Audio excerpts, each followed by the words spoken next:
What's up, y'all? Short video today. I've had a lot of people reach out to me about this committed text right here, and I'm going to tell you today how to get that. I'm going to give you guys access for basically forever. So this text is editable. It's going to be in a PSD. You can edit both the inside color and the outside color. You just got to put a hue saturation layer on it. You can change both to any color. I like to use black and white or like silver for at least part of it so that there's not too much color going on. But the choice is yours. As you can see, it's easily editable as long as you have Photoshop. I'll also put the PNG in there just in case you don't have Photoshop and you want to try and edit it another way.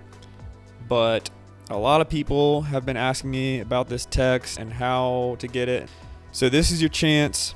If you want to just use this text on your commitment graphic, edit it as you like. If you just have a picture that you want to throw up, you can do that and put this committed text on it to make it pop a little more.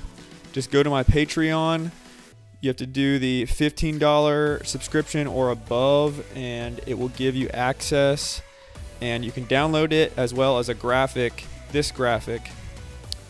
So you can look through it and kind of figure out how to blend it into the graphic yourself. And I'll be releasing a video about that soon, so stay tuned for that. Thanks for watching, and I hope this helps a lot of you guys.